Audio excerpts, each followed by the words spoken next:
My name is Rudolph Lobel. My father used to call me Yerahmiel, and Yerahmiel is my Hebrew name. Usually I like to use the Hebrew name much better than the German name, because of the events that took place between 33 and 45. I was not able to use the Hebrew name at that time at all, and only after the war, when I came to Israel, I was able to use that name, and I loved it. Here in America, it's a little difficult for people to pronounce Yerahmiel, and they usually ask me 2-3 times, what is your name, what is your name? So I just got into the habit of using again the German name Rudolph, or Rudi for short. I was born in Lyon in Vogtland, which is part of Saxony in Germany, in 1927. My parents had come to Germany as young people, each one separately. They did not know each other until the wedding. It was a wedding arranged by a matchmaker, but both had been born and came from the generally a similar area, Eastern Europe, which is known as the Bukowina.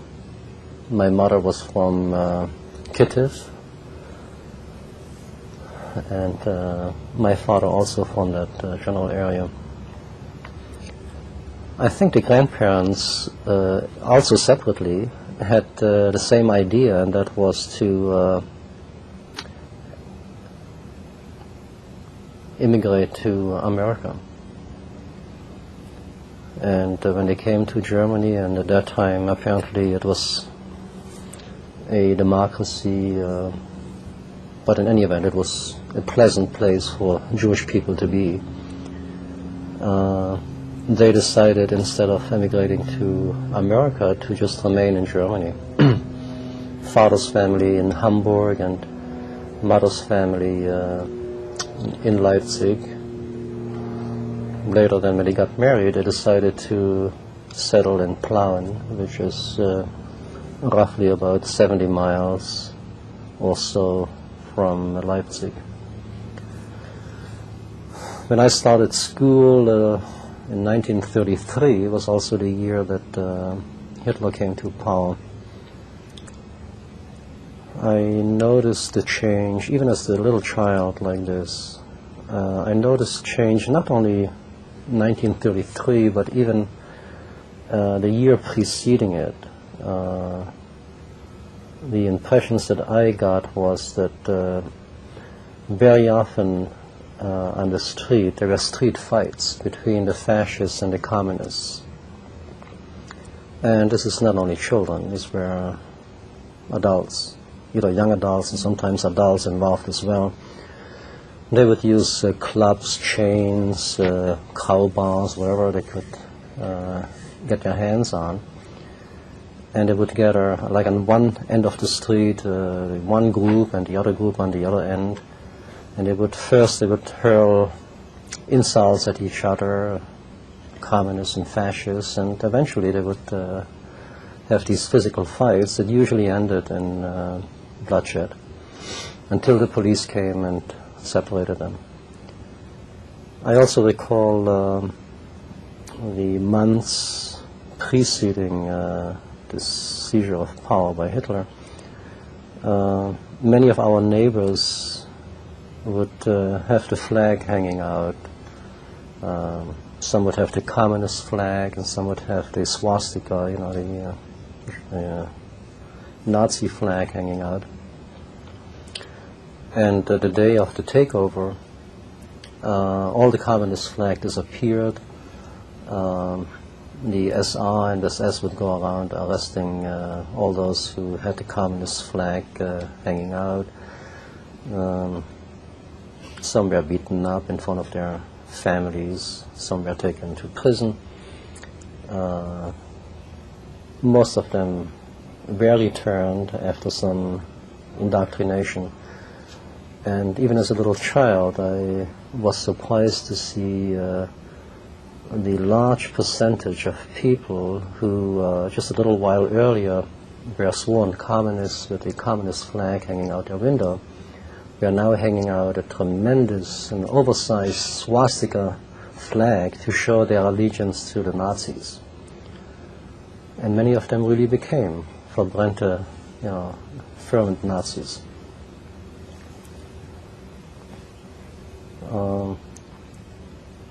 I just like to go back a few steps and tell a little about the home life. Mm-hmm. It was a traditional Jewish home. My mother was a very religious woman. She would speak to God like I speak to you here. Whatever she did, if it was in the kitchen or whatever chore she did, it would be "Oh, tat in you" and "God in you" and these expressions currently. And my father was, although he too was religious, but compromising with observance. Like when things got bad economically for Jewish people, and he was forced to start up peddling. He would do it on Saturday when it was needed to feed the family. But generally it was a traditional home. Even when it was very difficult to obtain kosher meat, mother would not use anything else, even if it meant to go without meat for days or weeks.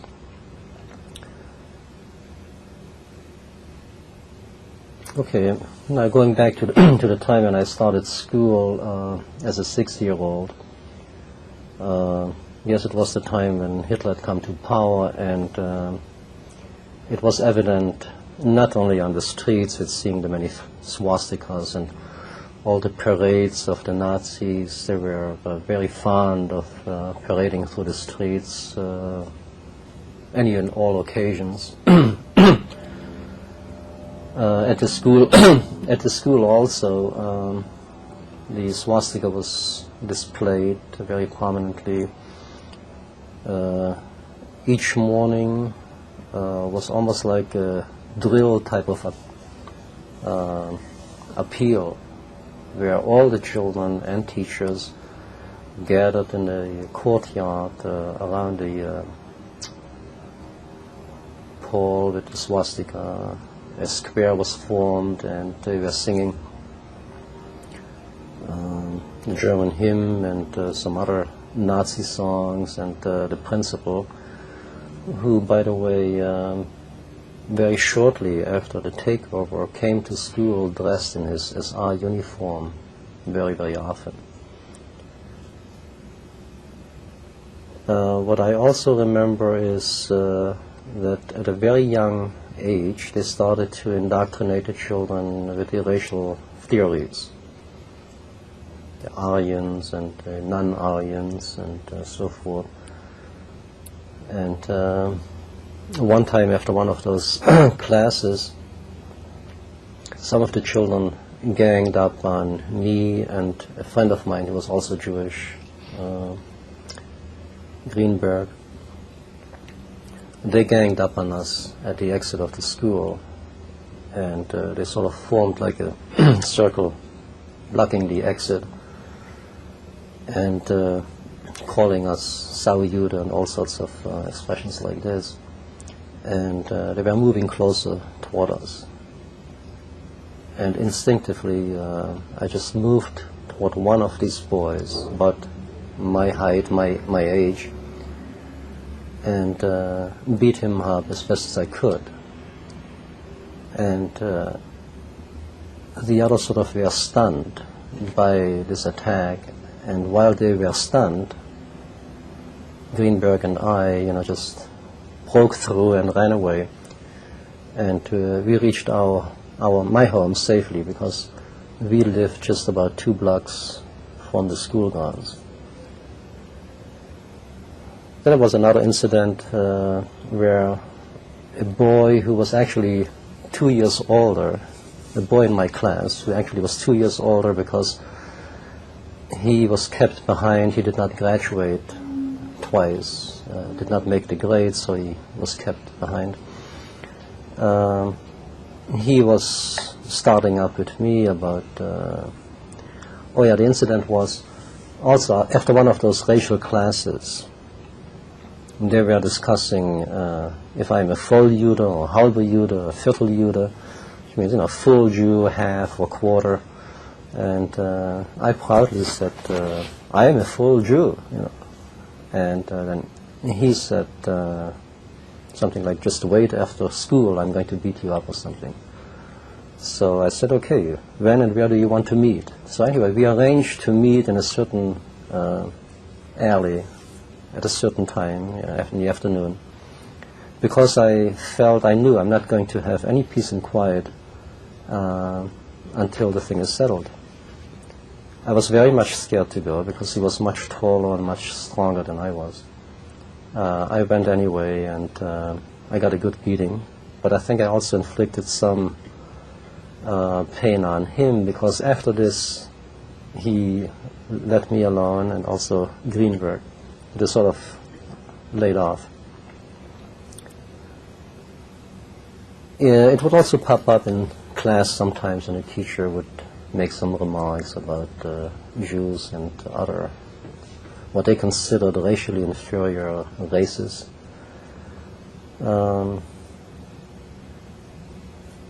I never argued with the teachers. What it did to me personally was it turned me off from learning. I'm probably just about average intelligence, but at the time I had a very, very low self-image, and got very bad grades in school, thought of myself as really dumb. Only many years later, looking back, I came to realize that I am of average intelligence, and everything being equal, and if times had been, quote, normal, probably would have made average grades and, no problem with learning or passing the classes. As it was, learning became, it was almost like a mental block, and it carried over, interestingly, to Hebrew studies as well. I believe 3 times a week in the afternoon, I went to a Religionsstunde, which was in the Reform Temple. Had to walk about half an hour or 45 minutes to get there. We learned pretty much like Hebrew school here. We learned Hebrew grammar, we learned Bible in German, Bible stories, pretty much the way it is patterned over here. And the same at this school also. I really was very dumb. That's the way I looked at myself. I did not prepare for the classes. I did not know, this was it, I did not know when the teacher asked me about anything. I just could not answer properly. I did not know the answer. Sometimes I was frantic the last minute, just before going off to the classes. I would get hold of the book and try to learn something, and naturally it never worked. It was sort of like a last-minute effort. As the pattern was at the time, if you didn't know your stuff, you had to hold out your hand, and the teacher would hit you with a little bamboo rod over the tip of the fingers in front of the entire class. This did not help any to improve the situation, and it got from bad to worse all the time. The only time I became interested and paid attention in religious school was when the teacher was presenting the part in the Tanakh, in the Bible, where it speaks about Samson, one of the Jewish judges. And I pricked my ears. I listened very carefully. I even read the story at home about Samson, and I remember even dreaming about it.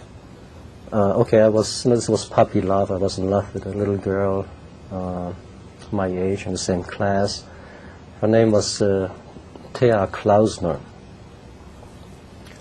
And apparently her parents had died, and she came to Plauen to live with relatives. And they, sent her to the same class. And I was in love with the girl. I couldn't take my eyes off her, and I was in seventh heaven when I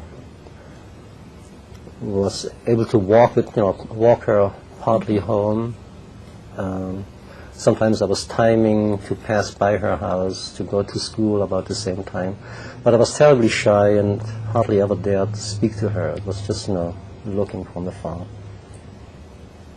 I don't know what happened to her. I don't know if she survived or not. I doubt it very much. Anyway, I had this dream that I would rescue her from the Nazis or whatever dangerous situation she is in, pretty much like Samson, rescued, was a hero to his people, saving his people from the enemies, from the Philistines. Otherwise, I'd like to talk a little more about the religious instruction and so forth, because the general school turned me totally off. I just didn't want to be there. I didn't want to go. I had to go because it was the law and we were forced to go. The pleasure I got out of the religious part was Saturday afternoons. There was an Onyx Shabbat for all the Jewish children of Plauen. And I think the more intensive the persecution became, or let's say the more intensive the hatred on the part of the Germans toward the Jews intensified, the more the Jewish people drew closer together. There was an Orthodox shul where the people like my parents who originated from the East davened separately. Then there was the Reform temple that both in architecture, pattern, and everything resembled the Reform temple that exists now here in America. But as the persecution intensified, the two groups drew closer together and worked together. Children from the Cheder, my mother sent me to the Cheder to learn fluent reading and so forth. I also went for Religionsstunde to the temple, but I also went Saturday afternoon to the temple for the Onyx Shabbat because it was a very pleasurable event. We would sit in a big circle, and Wormser was the name of the cantor. There was no rabbi in the Reform temple, but this Herr Wormser was the cantor, taking the place of a rabbi, the director of the Religionsstunde, and he gave a beautiful Onyx Shabbat every Shabbat afternoon, reading Jewish stories to us, and he had a marvelous way of presenting it. Sometimes organizing a play, a Jewish play, which would then be presented either at Purim, Chanukah, or some other event.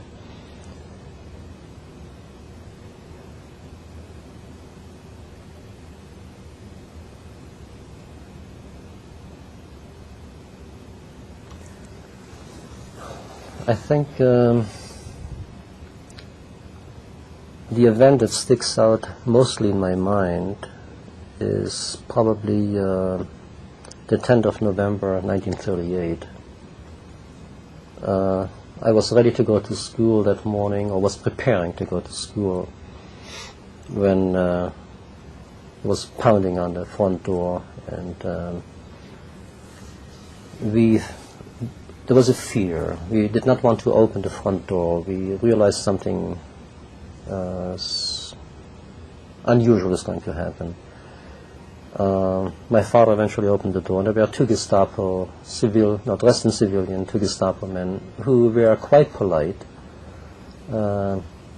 telling my father they have to search the home for weapons and he should get dressed, they have to take him along.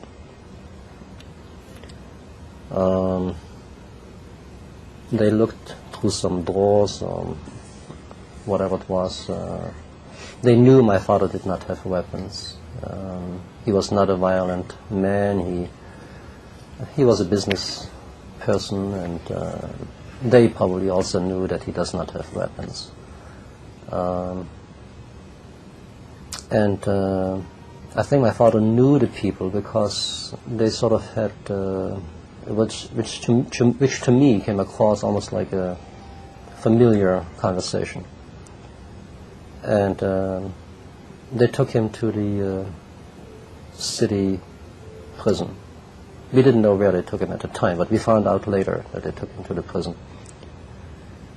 And no sooner had they left, a short while later, and I was just about to go to school, when little Greenberg came running in tears, came to our apartment saying he went to school. They said the entire school, all the students, all the teachers are preparing to go to, he mentioned the name of the street where the temple was on. Forget the name, I don't recall the name of that street. They are going to watch the temple burn. So a big event, a big celebration, they're all going to walk over there en masse to watch the Jewish temple burning. And just that news, hit us like a lightning, and we all started to cry. It was, it was a sad event.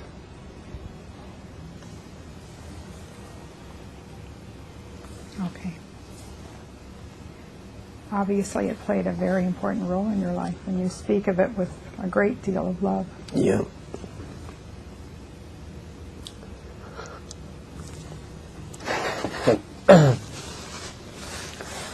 Funny thing is, I hated to go to that place because I was never prepared for my lessons. Yeah. Yeah.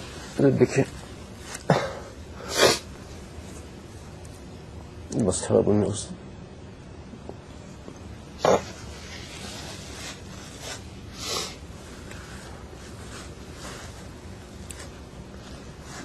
Yeah, I think it was almost like someone would say, your home is your own apartment or your own house. It's built. You were attacked too, weren't you? Sorry? You were attacked in essence. Yeah. In a way. Right. Sure. And maybe it also, maybe sensing that more things are to come. Anyway.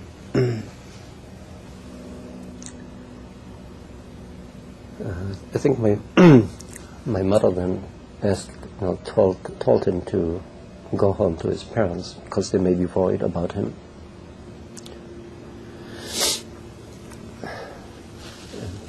And I'm sorry. No.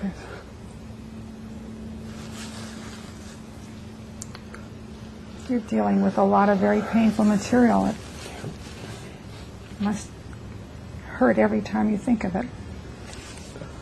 It's so many years. Sure. Well, I guess I didn't realize how much it affected me at the time. Sure. Well, anyway, a short while after he left, there was another pounding on the door, and we could see through the vitrine that it wasn't just one person, but more than one person. And mother, who was for some reason got up late that morning, I think maybe she did not feel well. She was not completely dressed yet, and she said to ask children to try to get out. And at about the same moment, they broke in the front door. There were 9 or 10 SR people, some in uniform wearing the swastika and some in civilian wearing the swastika. They spread to the... We had a 7-room apartment. It was built sort of around the center hall. And they must have known the apartment. There must have been some people there that either knew about us or knew us, because they spread immediately to all the rooms. And systematically they started to demolish everything in the apartment. Furniture, ripping the beds, and feathers were flying all over the place. And I remember I went to my mother, and she told me again to get out. So I went to the hall, and if this is the entrance to the hall, I was cowering in the corner, the far end of the hall. And one of these guys was standing in front of the exit with his hands spread like this so that no one should go out. And I heard that noise of, breaking furniture. They had crowbars, they had hammers, they had all sorts of tools they were using, to knock things. And I guess a moment when he was lighting his cigarette or somehow was distracted, I just ran very fast under his arm. The door behind him was open, sneaked under his arm and ran out to the street. And I just didn't know where to go, where to turn. I had some friends, Goyish friends. I think the city had perhaps 150 or 200 Jewish families, but the entire city had more than 100,000 people population. So the Jewish people were spread out throughout the city, and we did not have Jewish neighbors. And the friends, so-called friends that I played with were non-Jewish people, one living across the street and one living next door. But about a year or so before, they had turned against me, whereas we were very close friends up until that point, doing all sorts of crazy things together, besides playing soccer for hours and going out in the fields and so forth. We will sometimes steal something from the store, just dare you, and all sorts of other crazy things. Or one time, I think I was the passive bystander. I like to think this way, pulling down the pants of a little girl, trying to find out what's underneath. So we were really close friends, and then about a year before the event that I'm speaking about now, they turned against me, and what it was, they had joined the Hitler Jugend, and they got this intensive indoctrination against Jews and so forth. And one time they made a nasty remark about me, and one of them saying, you walk behind us, we can't be seen together with you on the street or something like this. And from that time on, I just didn't want to play with them anymore. I turned my friendship to a little cat that we had at home. So when I ran out of the house that morning, I did not want to go to one of their houses. So I just went a few buildings to the side and stayed in the entrance of one of the buildings there. Just standing there, I didn't know where to go, what to do. And then 2 of my sisters, I had 4 sisters and 2 brothers. 2 of my sisters, who also succeeded at getting out, I think they went through the window. We lived first floor.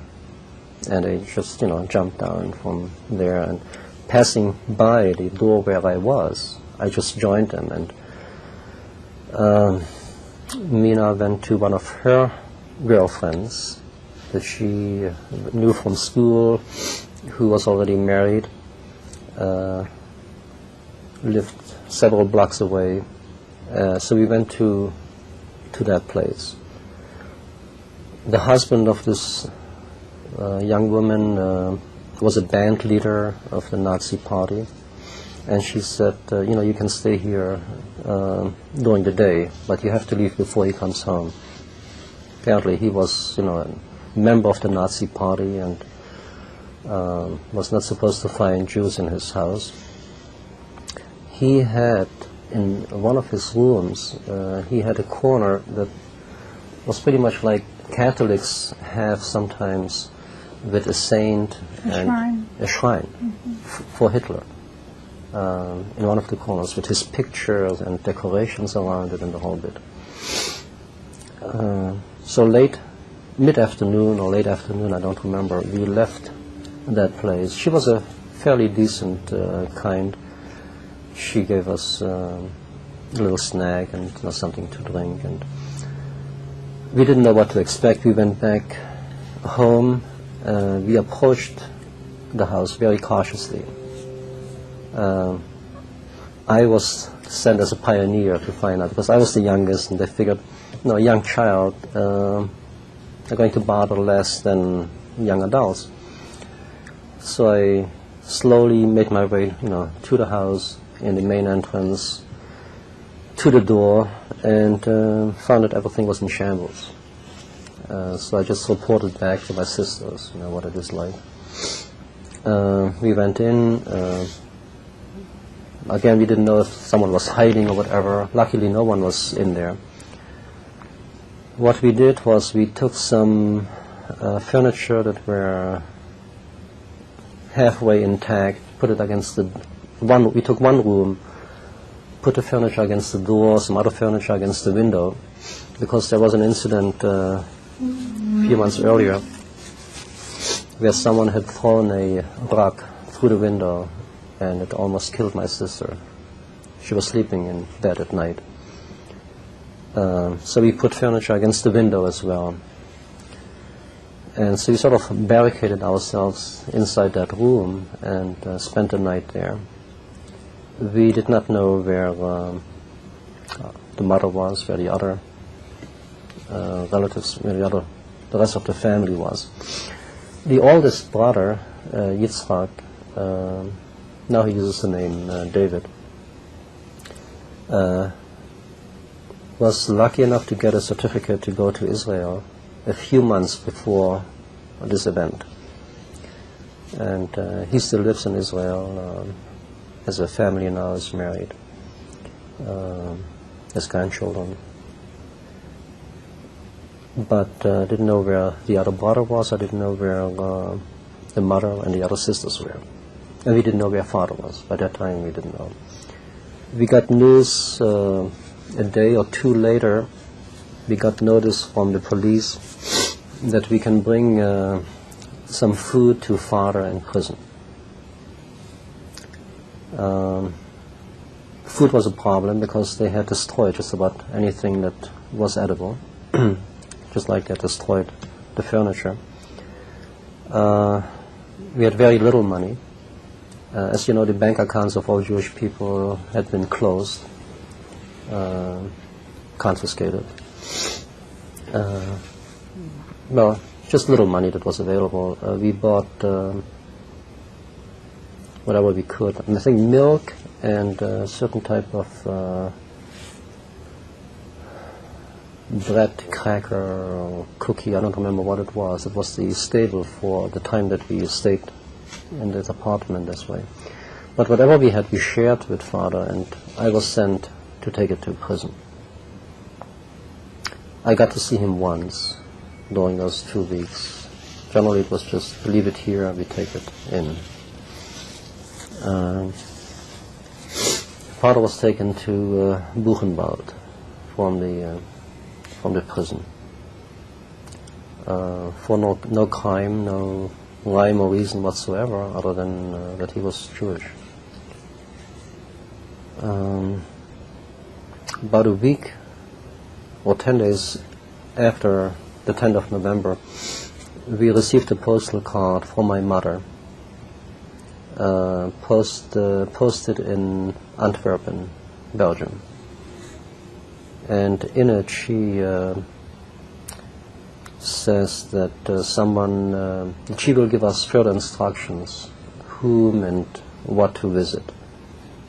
We immediately realized that, thank God, she's safe. Liba was with her, the oldest sister also.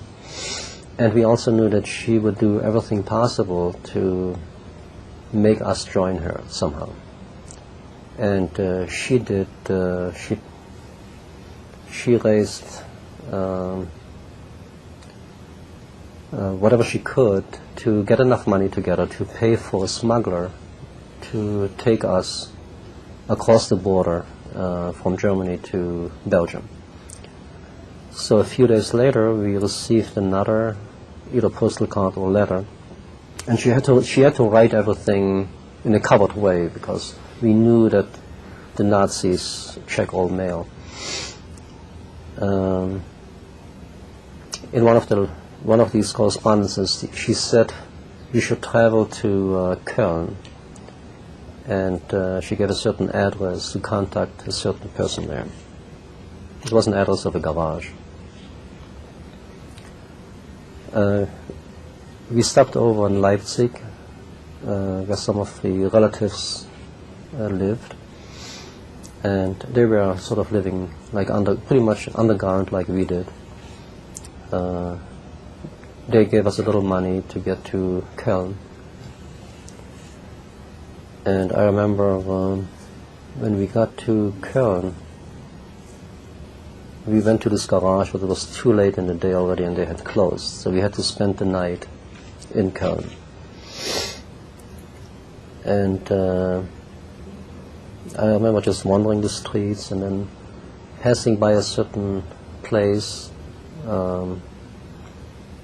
We observed some people also with suitcases, pretty much like us, entering and leaving and entering, and we intuitively figured this must also be Jewish people. And we went in, and sure enough, the place was packed with refugees like ourselves. Some coming from Austria and some coming from all over Germany, trying to cross the border either into Belgium or Holland. And we sat down at a table, had something to eat or whatever, and there were other families, and there was one family that had a girl about my age, and something I cannot explain until even today, and unless just the loneliness or whatever it was, the upset. I walked over to the little girl and gave her a kiss or a hug or whatever. I was a very shy, basically a very shy person. There was a great deal of, information passing back and forth. What is a safer place to go? And no one knew exactly. It was all guesswork anyway. Finally, we found out about a place where we could sleep overnight. The following day, we go to this garage, a car repair place, and we gave him this letter that we had from my mother, and he said, "Okay, we'll take you." And after waiting for several hours, they drove us with a car to Aachen, which is a little town right on the border between Germany and Belgium. And there were also some Jewish people already waiting to cross the border, and there we heard all sorts of stories that some of the group had tried to cross the night before or several nights earlier,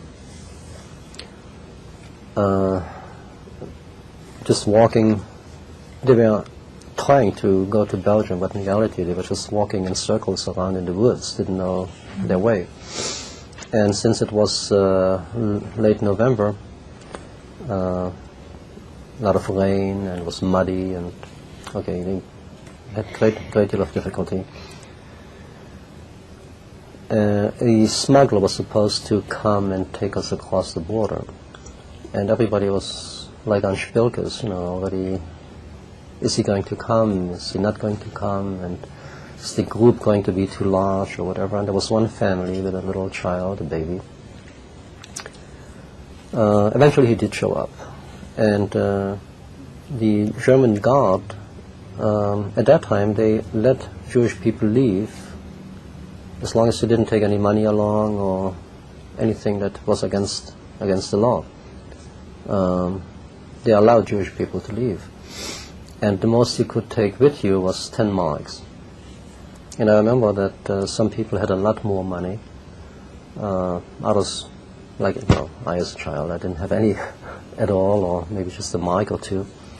And so one of the other Jewish people gave me the difference to make up the 10 mark.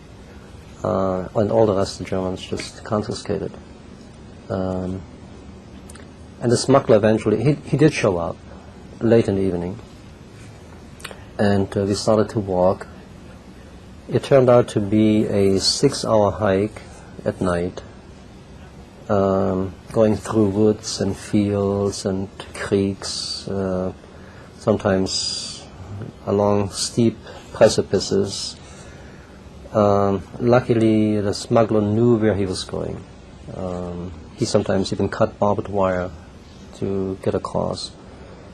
And several times he made us all lie down and be very quiet, like when he heard a guard or something. I don't know if it was German or the Belgium. So after 6 hours of this type of ordeal, I remember one of my sisters, Mina, used to hold me, much of the time used to hold me by the hand. And one tune was going through my head almost throughout the entire time. And at the time I didn't know, I couldn't place the tune. I didn't know what it was. It just kept, going through my mind over and over again. And only several years later, I heard the tune again, and I realized this was the Nigun of the Kol Nidre. Mm-hmm. Eventually we came to a clearing, and the guard made us stop there. And a truck pulled up, and we all piled into the truck. And after we had all gone in the truck, they put empty crates, or crates with vegetables, some crates that they closed up the entire rear of the truck. And we were told to be completely quiet, not to make any noise. And the truck was stopped several times for checkpoints, And so one time they even started to take down the trays, the boxes, to make sure that it's only boxes and not people. But somehow they put the crates back, and they thought everything is okay.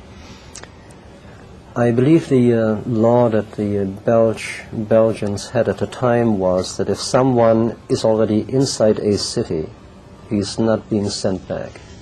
But if they catch people on the border or near the border, that a person is sent back to his country of origin. It was a problem with the baby, because the baby cried several times, and mother and father, they had to keep him quiet. We found out later that some other groups who had crossed over, sometimes, like one group, one family, actually lost the baby. They had wrapped the baby in blankets against the cold, and the mother that was holding the bundle did not realize that the baby had slipped through. Anyway, we were lucky. We all got safely to Antwerp. And I remember very vividly, this truck dropped us off at a certain address, and we walk up to this apartment. It was must have been like 5 o'clock in the morning, Shabbat morning. I know it was Shabbat morning because it was still the candles were still burning very dimly. I remember that smell even of the candles in that room. The Shabbat table, still with the crumbs of the challah on the table, all that. Turns out it was a very lovely family. The father, the head of the family, was a schleifer. He was polishing diamonds. Did not make great wages. Was not paid a lot of money. but yet he took us in, made us, a meal, Shabbat meal, right there and then, and they said we can stay as long as we want. But anyway, Mother came that same morning, and Liva. It was a very happy reunion. And we did not stay long with the family. Eventually, Mother rented a little place somewhere. It was not big enough for all of us, so my brother and I lived in a mansarde somewhere, just like an attic room in a different location, but went home during the day. Eventually, I was living with a family, a Jewish family established in Antwerp. Was spending the days with them and just went home to sleep. They also enrolled me in a school, first an all-day Hebrew school, but I did not have the background, so I could not keep up with the children in class. Neither in Flemish, the language there was Flemish, nor in Hebrew. Also in Hebrew my background was not strong enough. So they enrolled me in a regular public school. There I only had to struggle with Flemish, with the language of the country. And for Hebrew, I think I went to a cheder, where the Melamed used the belt sometimes to hit the students if they didn't do well. Although I didn't do well, for some reason he didn't hit me, maybe because I was a refugee child, I don't know. But after I mastered the language, they enrolled me again in the Hebrew school. I think it was by the Marzike Hadat, which was the Jewish community, Orthodox Jewish community in Belgium at the time, in Antwerp.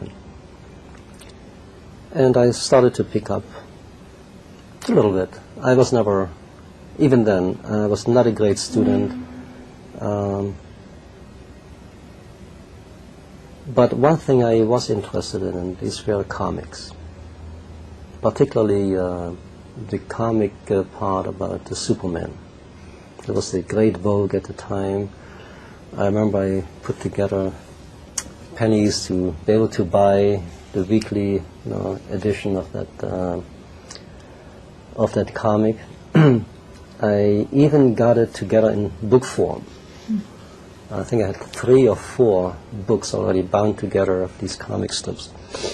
And when we went on, having to leave everything behind, one of my greatest regret was not the clothes, and what I regretted most was to have to leave these comic books behind. But I convinced my mother that I'm going to learn Flemish faster and better if I read the comic book. And so she gave me the money and helped me acquire those comic books.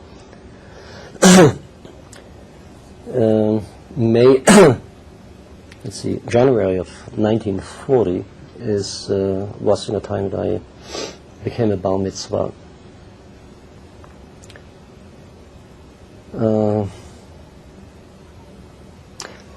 Somehow, I don't know, parents were able to arrange for a bar mitzvah. By the way, my father was in Buchenwald for several months, and my mother did rest neither day nor night. You have 10 minutes on this table. My mother didn't rest day or night, trying to get my father out from Buchenwald and make him join the family in Belgium. At that time, any detainee, any person imprisoned or kept in a concentration camp, if he had somewhere to go to, another country to go to, they would let him out. So my mother went through all the consulates in Antwerp, trying to get a paper for my father that he can then show to the commandant of the camp, saying he can go to country so-and-so.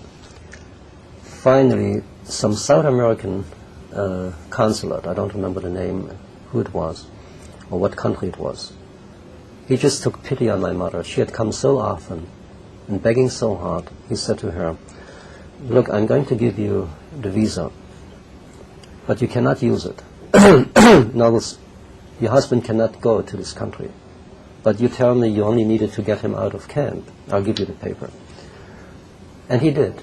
She sent it in, and my father joined us in Antwerp. And he took up his suitcase with some cigarettes, peddling cigarettes, trying to support the family. Not knowing the language, somehow he always managed. So I had my bar mitzvah in 1940. Oh, by the way, my mother also got her father and his second wife out from Germany. He also lived in Lyon, where we used to live. He was Tzaddik Tam Ish Yashar. This is what he was. Most gentle person, most honest person, most religious person. All the fine qualities that you read about in Musar, in Musar books, he lived it. And he was at the bar mitzvah. He had given totally up on me. He called me a shegitz because I was playing with the non-Jewish friends and was never good at Hebrew and any of the religious studies. When he saw me go, being called up to the Torah, reading from the Torah, the Maftir, and doing the Haftarah, he had tears in his eyes.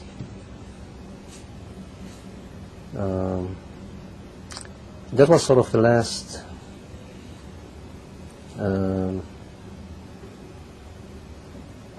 simcha that the family was somehow together. Because a few short months later, Germans invaded Belgium, and they, in a very short time, were approaching Antwerp very fast. And Jewish people wanted to get away, especially people like us who already had escaped. The Nazis wanted to try and go further away from the front line. Those who had money either had a car and were going by car, packing some belongings in cars and driving off, or hiring a taxi and getting out of the city. There were a few trains also leaving.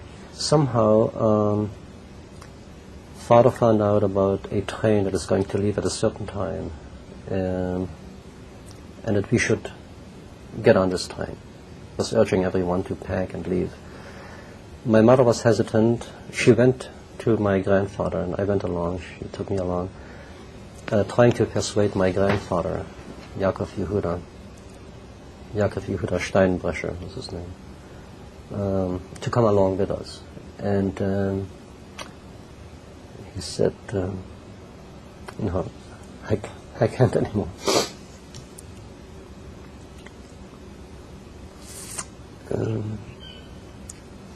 That he's too tired. He doesn't want to go.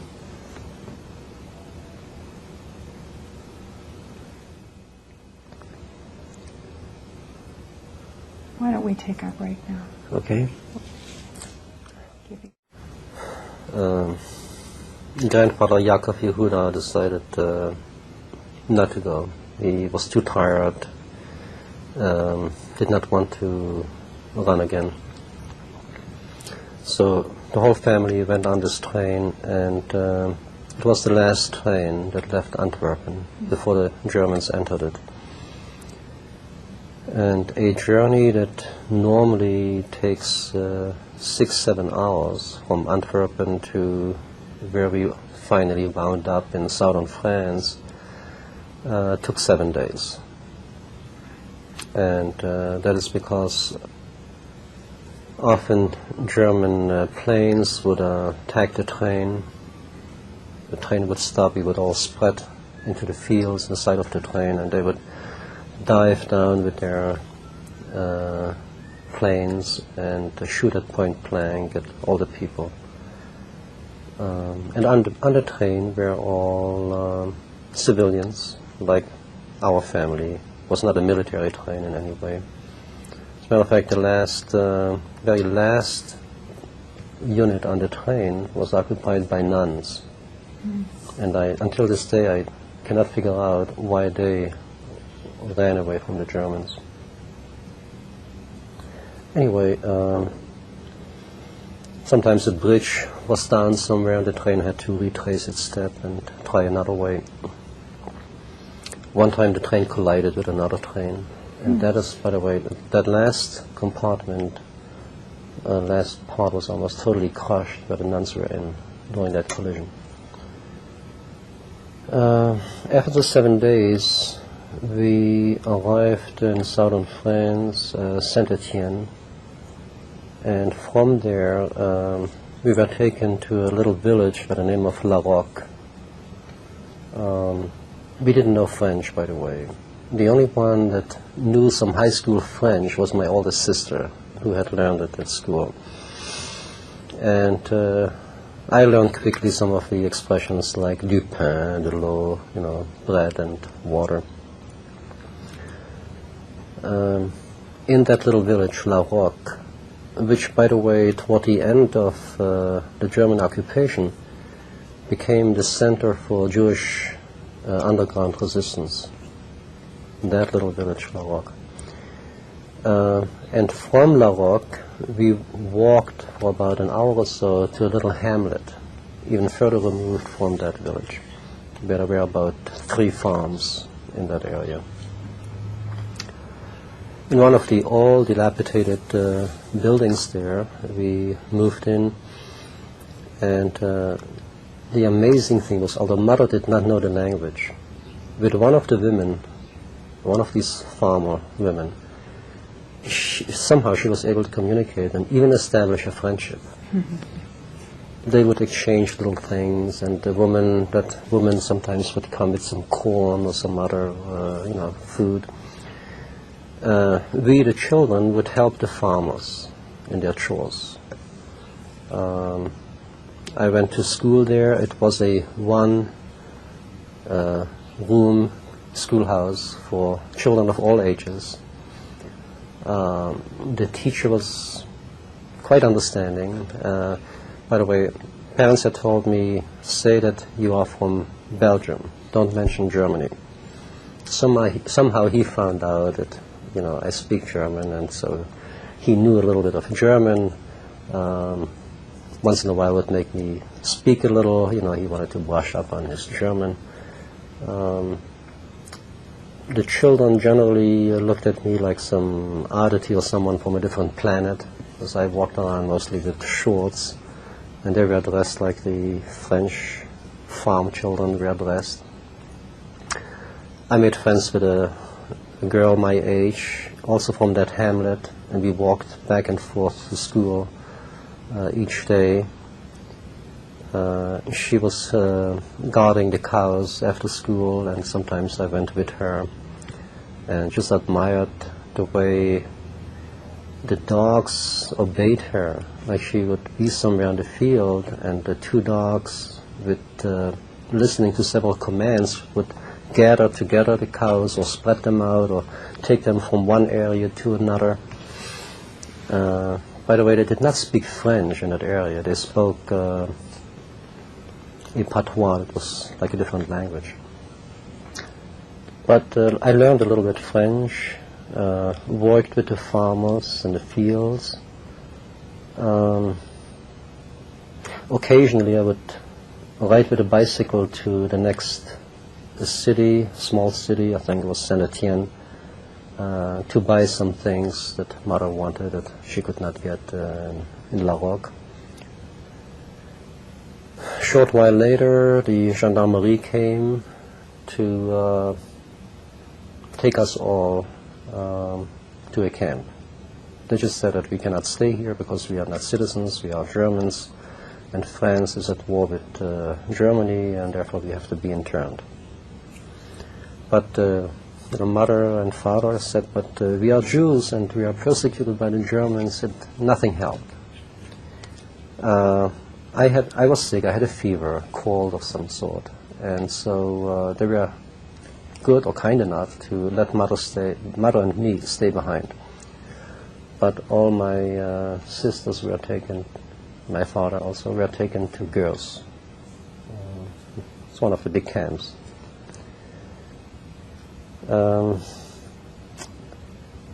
As the Germans took more and more of France, and no one knew how it was going to end, the few Jewish families of the area, there were a few additional families besides us. In La Roque we were the only family, but a neighboring town had about 5 or 6 Jewish families. So they all pooled their resources together, hired a bus to go to Bayonne, which is a port city, hoping to get on a boat, either to England or America or wherever, just to get away from France. Because no one knew where the Germans are going to stop. At the time, the thought was they're going to occupy all of France and we're going to be back in their clutches. So that bus traveled to Bayonne. Mother went to the English consulate. Hundreds, maybe thousands of people lining up in front of the English consulate. Each one, wanting a visa, wanting to get on a boat. There were several boats in port that were about to leave, including 2 English boats. Somehow we did not get on a boat. We heard later that one of the boats was sunk by German U-boats. We went back on the bus, and the bus took us back to La Roque. Mother then said, even if she would have had the opportunity to get on a boat, she's not sure that she would have, because she didn't know the fate of my father and the sisters. We went back to La Roque. Eventually my sisters were released and joined us in La Roque. My father was not released. The reason they were released was because my oldest sister went to the commandant of the camp, and she said, my brother is fighting as a volunteer in the English army, and you are arresting us as enemies. And I think, forcefully enough and often enough, pestering him, he eventually let her go and my sisters. So they came back to La Roque. And Mother decided that it is not good for a Jewish family to live isolated. The high holidays were approaching, so she decided to go to a city town where there are other Jewish families. And she decided to go to Luchon. Luchon is a city directly on the border with Spain. Perhaps she had in mind, perhaps she was hoping that we may get into Spain. Meanwhile, by the way, the Germans they stopped, they made an agreement with Pétain, who became the head of the Free French state, or so-called Free French state. There was a demarcation line, and where we were, La Roque, Luchon, all this entire area, was in the so-called Free France area. In Luchon were quite a number of Jewish families, also refugees. And what is sticking out in my mind is the Yamim Noraim, the high holidays of that time. There was an excellent cantor who was also a refugee. I don't recall exactly where he was from. Was leading the services, and because of the time, what it was at the time, the davening was very fervent, and his voice was very touching, and it was a very memorable event for me. We had a little apartment there, and we were hoping to stay there just so the father could join us. It would have been lovely if he could have stayed there for the rest of the war. But a short time later, again, gendarmerie came, arresting, taking all of us. This time not because we were Germans, but this time because we were Jews. And together with the other Jewish families of Luchon, we were taken to the train station, and put on a train that had only cattle cars, no regular, not just cattle cars. And no one knew where we are being taken.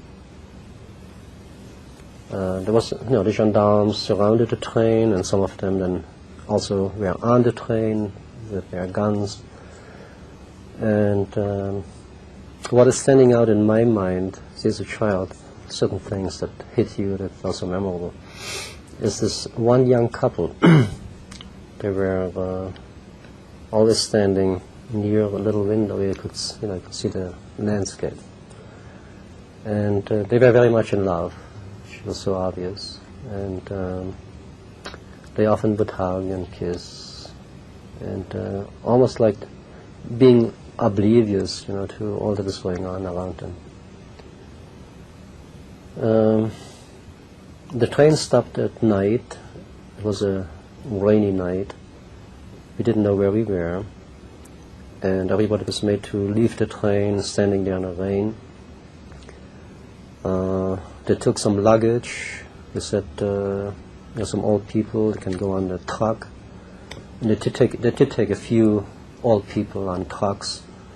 We stayed together as a family, and they started to walk us in the rain. I don't know exactly for how long. It seemed like an eternity, maybe 2-3 hours that we walked like this at night in the rain.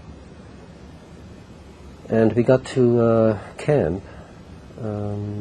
Camp was called Clairfont, not far from Toulouse. And we were assigned a baraque. They had bunk beds that just had straw on it and a blanket per person. My sister and I, we shared the bunk, and we had 2 blankets together and huddling together. We kept a little warm that way. And getting up in the morning, it was just mud and barracks. Food was like a watery soup that had a few pieces of vegetable floating around it. More water than anything. And a small piece of bread. There were in the same camp were some Spaniards who had fought in the Spanish Civil War and were interned in the same camp. Some of them were old experts at camp living, and they showed us how to make a little fire and use a tin can to heat some water or whatever. I don't know how long we stayed at Clairfont, but one day we went to a camp on the other side of Toulouse, which was known as the Red Cross camp. Conditions there were much better. Unfortunately, they did not allow us to stay there. You had to have either Belgian papers or French refugees or Belgian refugees. We did not have the right papers, therefore we could not stay at this camp. I remember the one time someone taking my temperature, apparently the cold or something. So we stayed a short while at that camp, and from there then we were assigned Ressebedou, which was a very big camp, not far from the first camp, Clairfont. So we were sort of back to square one, except this time there was heavier barbed wire, more guards. The guards were mostly people from Alsace-Lorraine who collaborated with the Germans. They assigned them as guards. They spoke German, they hated Jews, the whole bit. And there we had a few places like this. The sleeping was always like wooden bunk beds, 2-3 layers a little straw on it and a blanket, the same as everywhere. And then families try to get a little privacy by hanging up either a blanket or something around the family to have a little privacy. But it wasn't really privacy. A memorable event was when the Swiss Red Cross came, gathered children together in one of the barracks, put up beautiful sceneries, signs, posters from Switzerland, and they served us a glass of powdered milk and a small piece of Swiss cheese. And I remember sucking on this piece of Swiss cheese like it would be the most precious, it was the most precious food ever. I didn't want to just eat it. So I was sucking on it as long as I could.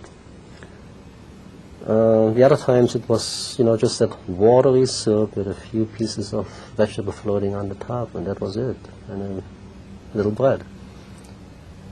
And there were all sorts of rumors floating around in the camp that they're shipping people for resettlement, they're shipping people to farms in the east, and they're shipping people here and there to Rivesaltes and Gurs, and no one knew. Somehow my mother found out that the prefect of Lyon was not as hateful toward Jews as the one in Toulouse.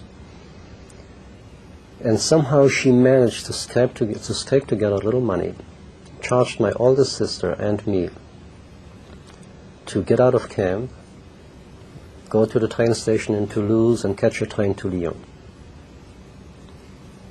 And we did. We succeeded.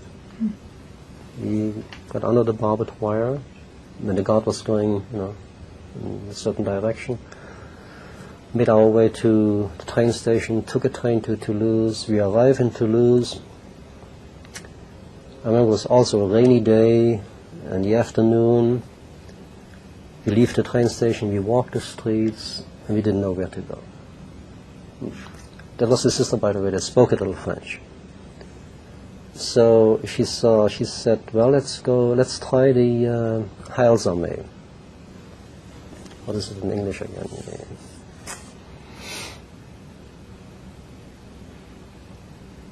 It's a religious group. They sometimes stand on the streets singing Salvation Army. Mm-hmm. Let's try the Salvation Army. Maybe we can get a night's sleep. And I was so home. It was the first time I was separated from my mother. And everything was so depressing. I just said, I want to go back to Mama. So she tried to explain in a nice way that it's impossible, that we should be glad to be here. To be here what? On the street, not knowing where to sleep, not knowing where the next piece of bread is going to come from. I wanted to go back to Mother. No matter what happens, always better to be with Mama.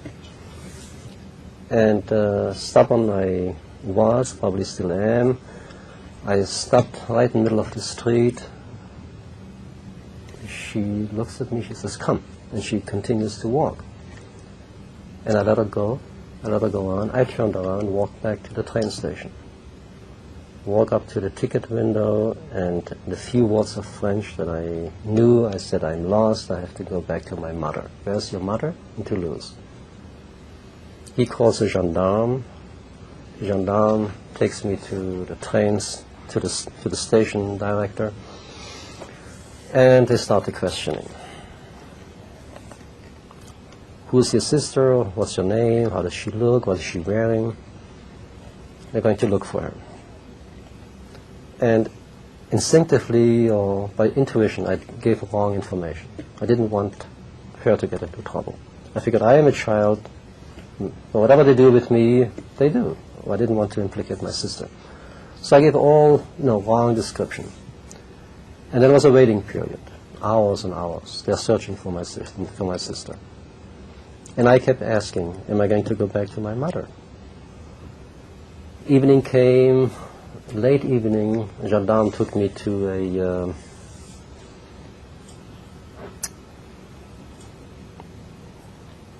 first I thought he was going to take me to prison, but he took me to the nunnery. Mm-hmm.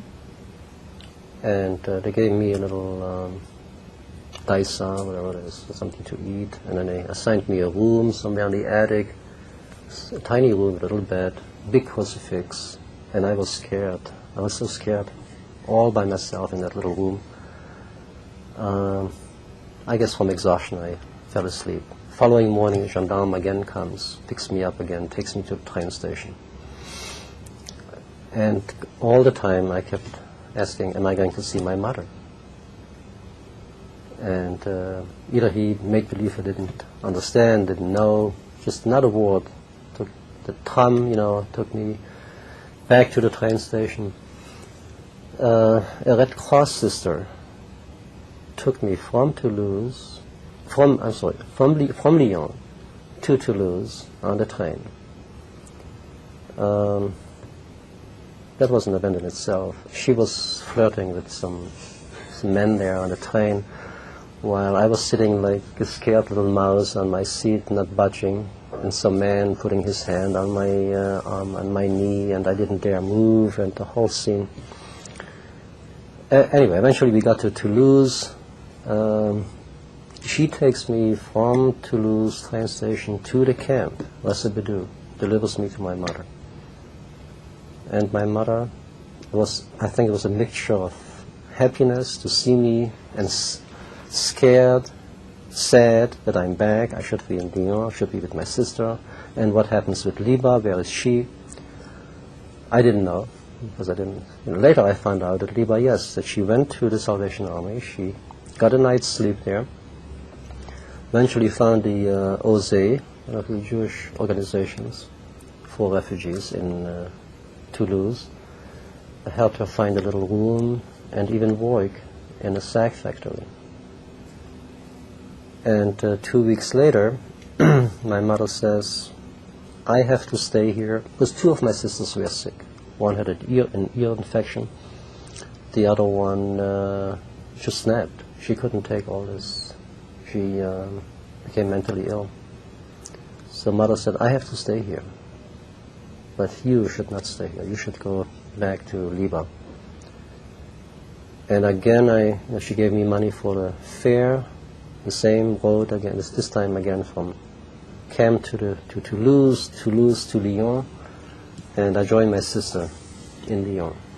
By that time she had this little room and she had this job. So she asked around and, what can I do? Maybe to learn some leather work or whatever.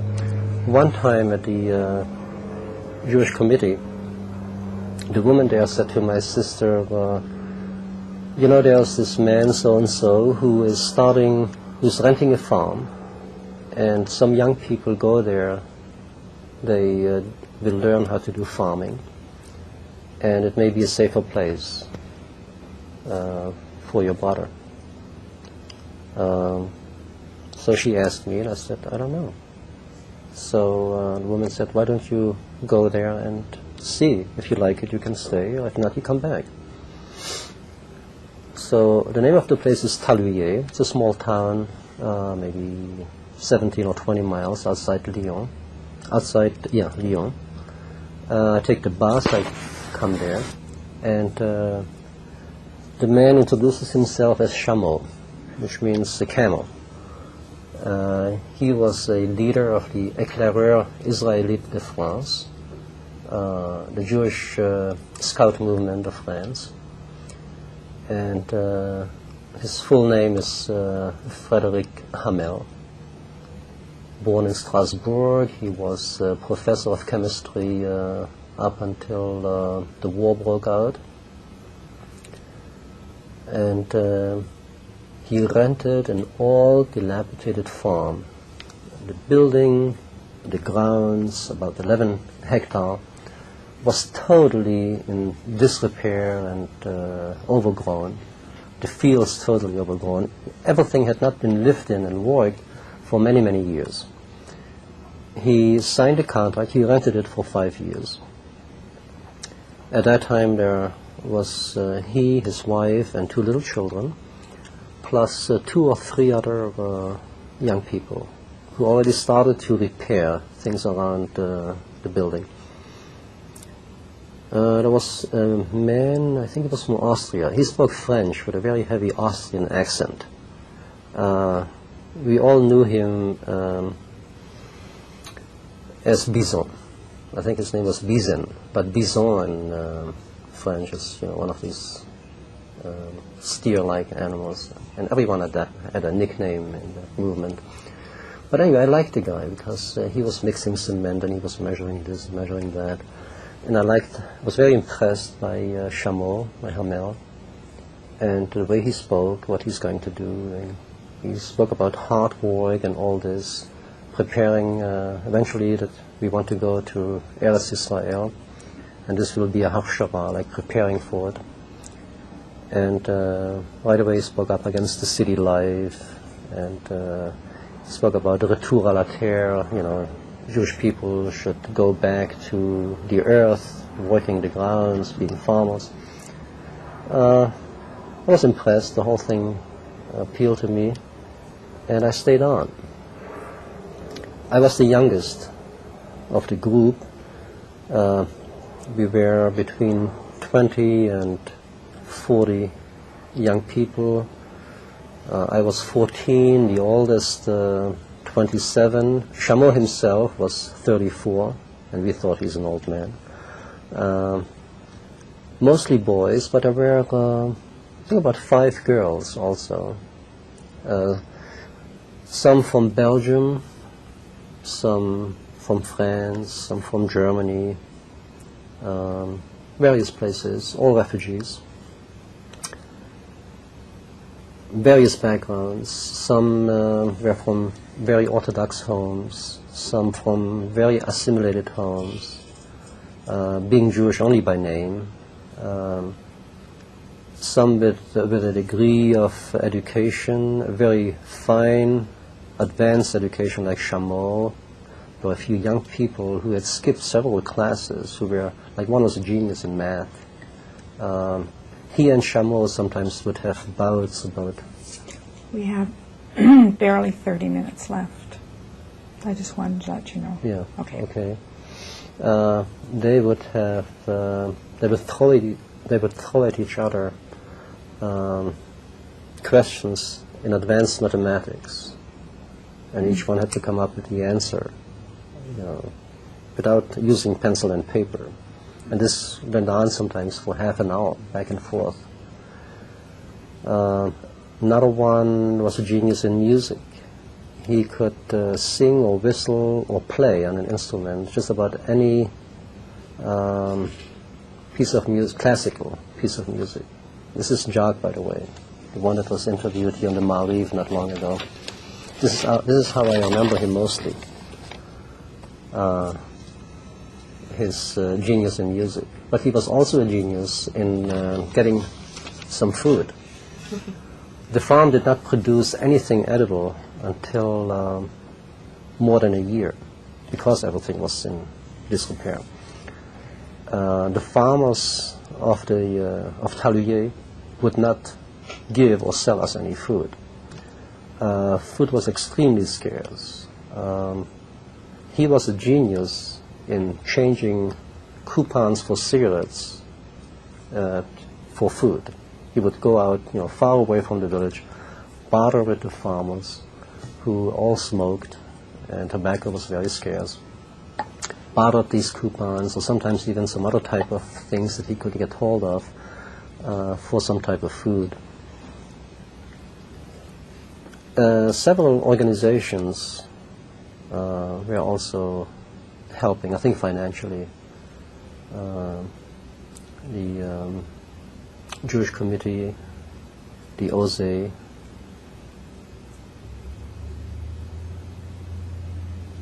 But I think, when I think mostly about that period of time, it was the first time that young people in France were trying to, Jewish young people were trying to live together as a group, like in a kibbutz type style of living. The boys had dormitory, and the girls had theirs. We all ate together the little food that was available. The spirit was tremendous. With the little food, we had singing, we had dancing, preparing plays for various occasions, improvising. There were classes. Unfortunately, most of it was over my head, both language-wise and the advanced level. Classes in all subjects, beginning with physics, music, art, Hebrew, Torah. We had a guy who had gone to the French rabbinic school up until the day that it was closed down in Paris.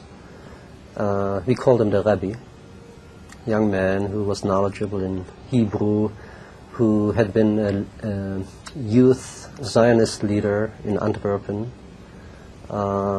Fantastic person who could explain the weekly portion of the Torah in a very vivid and picturesque way.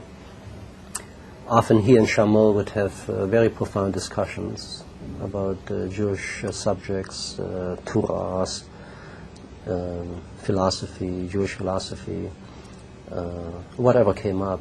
Shamol, by the way, who was the leader of the group, and again I'd like to use the only picture that I have from that time. Here he is learning with one of the group, with some of the Hold it people. straight and flatter. Mm-hmm. Yeah. The person in the middle is Shamol. Hold it steady. Hold it steady. Mm-hmm. That's right. And that's in one of his classes? Yes, Uh-huh. right. He was a Baal Tshuva, grew up in a very assimilated family in Strasbourg, but several years before the war broke out, he became interested in Judaism and would only eat food that is kasher, even throughout the war. And was highly motivated also in trying to interest those young people among us who had no background, or some even maybe antagonistic toward religion.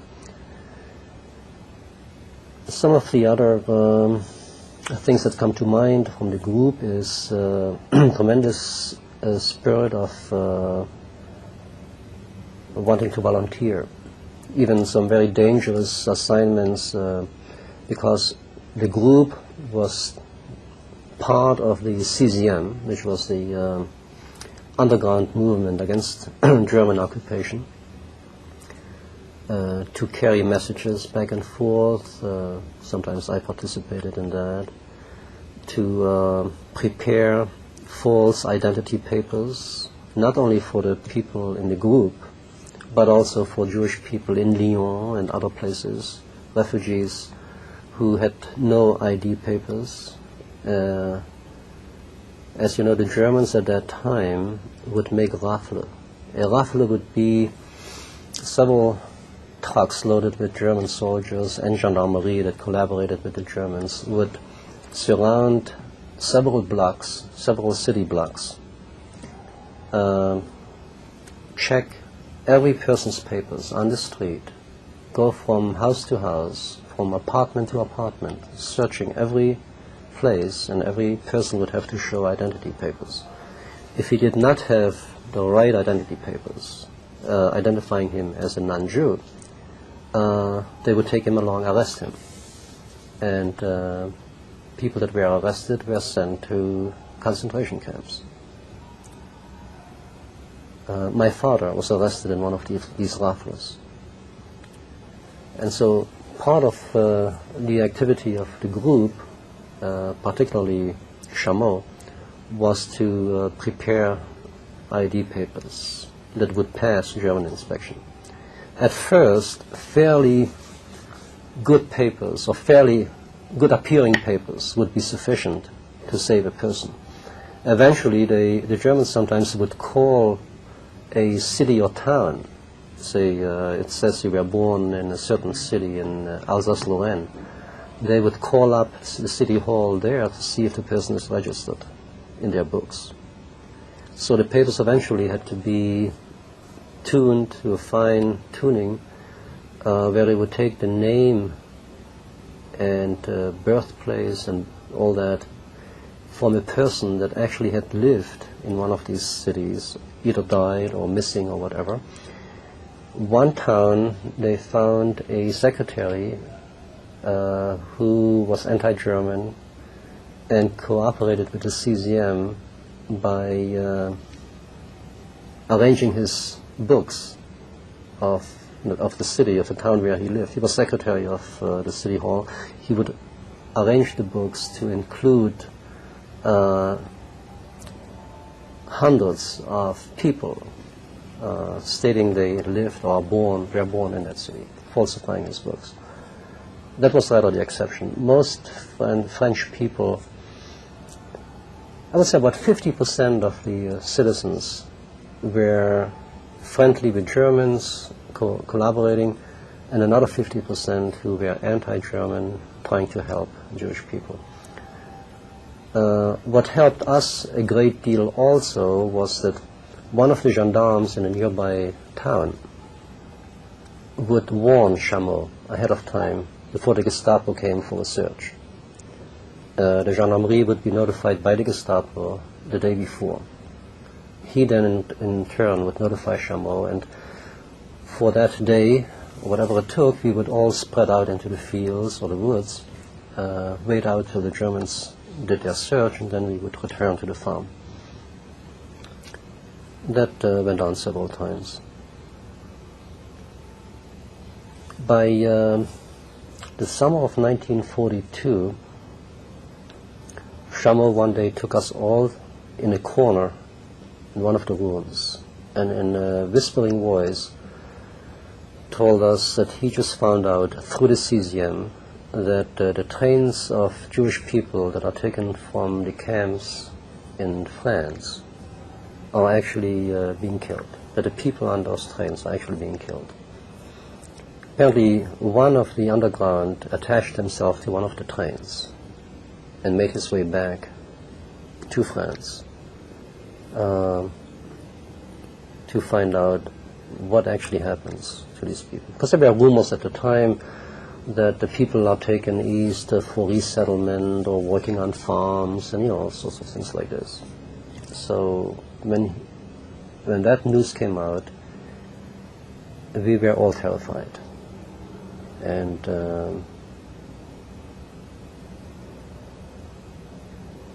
he then, together with us, we made plans that when the time comes, we would dig out the false identification papers that we kept buried somewhere, and try and make our way either to the woods for armed resistance. And we were training physically, by the way. We had almost uniform type of clothes, but officially we were like the youth of Pétain. As you know, Pétain was the leader of the French people at the time. He was collaborating with the Germans. Like, there was a Hitlerjugend. He had a youth group in favor of Pétain. Officially, we were like followers of the government. Unofficially, we trained hard physical training. Besides the hard physical labor we did, we also did marching and some other type of paramilitary training for the event that we would have to go totally underground and join the armed resistance. By the fall of my oldest sister, Liba, met and married a young Jewish man in Lyon, Moshe Weingarten. He lived in, forget the name of this town now. It will come back to me later, I'm sure. Little town in France near the Swiss border. She met him in Lyon. He came to Lyon sometimes to do shopping, and they married and they lived there. My mother, by the fall of 1942, My mother apparently felt, I'm not sure if she knew that people that are caught by the Germans are killed outright. She did not feel that it's safe for me to remain in France. She wanted me to go to Switzerland. Again, she herself did not make the move because of my sisters that were still not well. At least one sister was not well yet, the one that was in the mental hospital. So she wrote to me in a veiled form, go and visit Liba, and from there visit Tante Schweiz. So I knew what she meant. So I take the letter to Chameau and I tell him, my mother wants me to go to Switzerland. So he said, I cannot give you the ID card, because if they find that something is wrong with this card, they are going to trace it to the source, and it may endanger the whole group. He said, write to your mother that you're safe here. When things get really very bad, we all leave as a group, and not to worry about it. Letter comes back again from my mother saying, no, I must go, I should go. So this time again he tried to talk me out of it, but I was very adamant. And said, no, I have to go. So even Rabbi tried to talk me out of it. It didn't help. So I went first to Lyon. My father, by the way, had been released from the camp a few months earlier, lived in Lyon. Two of his sisters and their children also lived in Lyon, and I visited my father occasionally there. They somehow managed to subside by a little trading, as he always did, and so I come to him, and I was dressed like a scout with the shorts and the shirt and the insignia and just a knapsack. I did not have any identification papers, and I knew that they are checking the trains going from Lyon to the Swiss border. All these trains were checked by gendarmes, by Gestapo. He was also trying to persuade me maybe to stay with him. It's dangerous to travel to the Swiss border without papers. But eventually he said, he gave me his blessings, and he said, go. So he sent a telegram to my sister on the border, lived on the border town, what train that I will come on. I went on the train, and sure enough, they search from head to toe every part of the train, asking people for papers. There was a French gendarme, a Gestapo, and another person, I don't know what he was, systematically checking everyone. And already there were some people that they took to a certain compartment on the train. They put handcuffs on the person right now, like a criminal. Just for being Jewish, they put handcuffs on the person and took him to a certain part. And I didn't want to take a chance, just because I looked like an éclaireur, I didn't want to take a chance. So I was hiding in the bathroom. And they were knocking several times, but I guess they got impatient, so they moved on. And as they moved on, I moved out and moved to the area they already had checked. How stupid children sometimes are. I didn't have ID, but I said to myself, when I come to a new country, I must identify myself somehow, who I am, my name, birthplace, date. So I kept on my person the German birth certificate, the original German birth certificate. If they had checked me and searched me, that would have given me away. My French by that time was fairly good. I could have passed for a French scout going to a jamboree, as I had planned on saying. And that would have given me away like anything. But I passed the check on the train. We get to again, the name escapes me, to that little town on the border. Everyone gets off the train, and I see, from the train, I can see how they have the train station surrounded. They're checking every person leaving the train station, their papers. Vans waiting, again putting handcuffs on people and taking them away if they had the slightest suspicion that a person was Jewish. Mostly French gendarmes, by the way, that did the job. And already everyone had left, already everyone going to the exit, and I didn't have a heart, didn't want to leave that train, didn't want to go there. I knew if I go there, I'm lost. So I hesitated, I finally had to step off the train because it became obvious. In the last minute, my brother-in-law shows somehow, takes me by the hand, grabs my bag, and we run, and he takes me into the cafe. And he orders something, an aperitif. He pays for the aperitif, and he keeps looking, and again takes the bag, takes me by the hand, and goes out the other side of the cafe, the side that goes to the street. He caught a moment when it was free,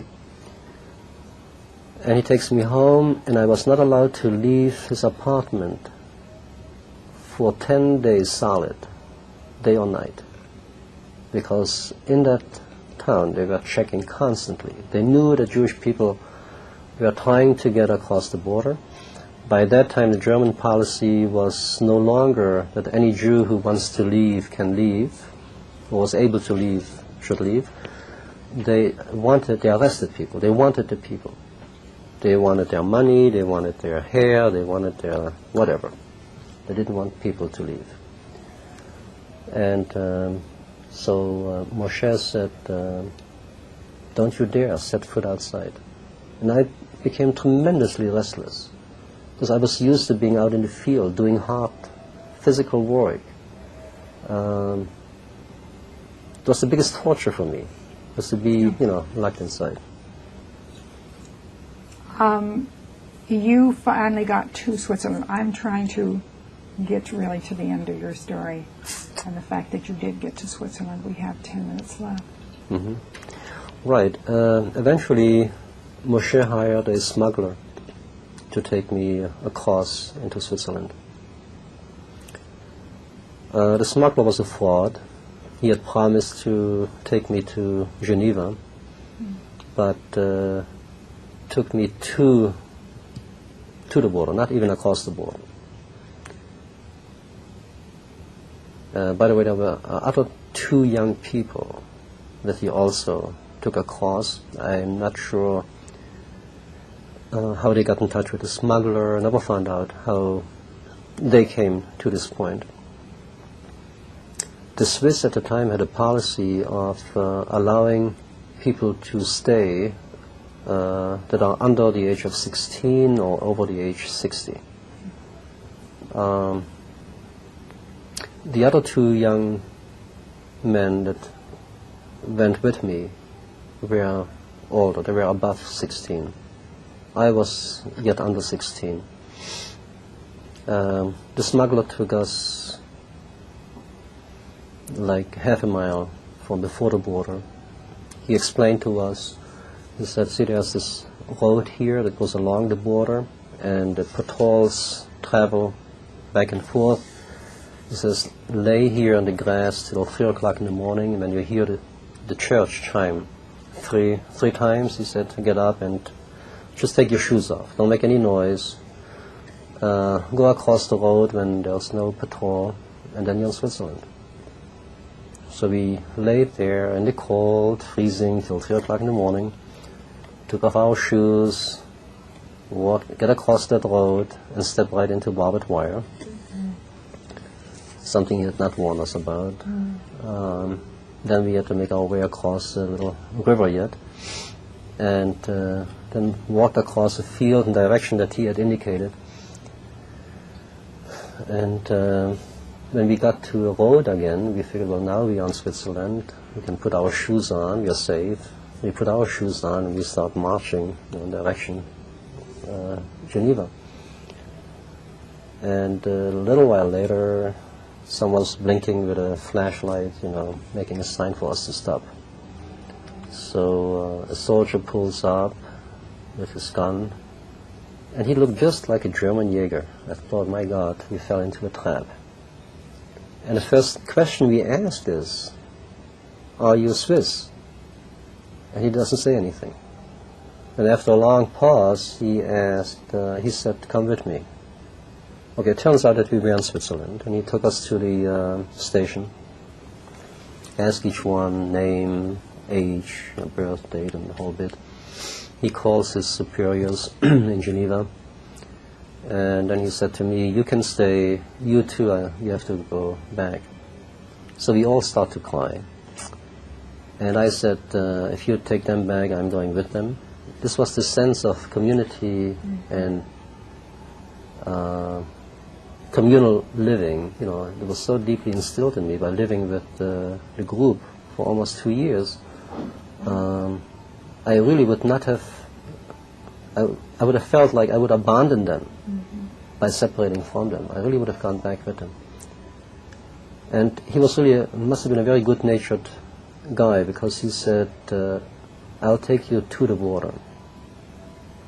And I understood what he meant. He will take them to the border, and then you can do. Yeah. And I met them the following day in the camp in Geneva, where I was taken to. And they said this is what he did. He walked them to the border, and he said, just let me go back. What you do is none of my business. They waited, half an hour, whatever it was. This time, not putting on their shoes, they walked all the way to Geneva. I gather you spent the rest of the war then in Switzerland. Yes, that's correct. Mm-hmm. Following that, what happened? Well, discussion among the people that I was with, people of a yeshiva, was what to do. Go back to France. At my age, I probably could have stayed in Switzerland, or go to Israel, Palestine as it was called at the time. I wanted to go to Palestine, at the family there, brother. So I joined a group that was going to Israel, and first studied in a yeshiva in Yerushalayim for about a year. Then joined a group that started a kibbutz of the Agudat Israel, known as Yesodot. And that's where I got married also. And where the baby was born, the first baby. And not long after, then started the Ma'uraot, when the Arabs started to attack Jewish settlements and towns and cities and so forth. And then I joined the Haganah. I had joined the Haganah while I was still in the kibbutz. Got some basic training. And then just joined the army. Spent 2 years. Again, my luck was I was just about the right age to have to serve, even after the fighting was over, to have to serve the full 2 years. Because other people, just a little bit older, or with one child at the time, were discharged. With my luck, I had to stay the full time. Do you have, and since this is at the end, do you have anything that you feel you would want to say at the end? Any kind of statement that you feel that can kind of sum up what you... It's good to be alive. It's good to live in a free place. I appreciate freedom probably more than the average person. I also carry scars. They are not obvious, they're not physical scars, besides the few scratches that I got going through the barbed wire. And one time being injured by a knife that went in one place here and out the other. But the emotional and psychological scars are probably, not probably, they are deeper, much deeper than I would like them to be. They interfere constantly with life, and sometimes becomes very, very difficult. I have learned all sorts of defenses to go on, daily, to go on, trying to live a fairly normal and happy life. Fortunately, I have good friends, fine family, and that helps a great deal. Sure. But very often those scars, hurts, whatever, they are there, they surface occasionally, sometimes in very awkward and transferred ways that are not really traceable or noticeable, that it is a direct outgrowth of this abnormal type of life that I lived for many years. But it's there. I know it. I know that it is a result of that. Well, certainly in light of the fact that this has been a difficult time for you and a difficult time to be pulling these memories out, Yes, very much I really so. want to thank you very much for sharing this with us.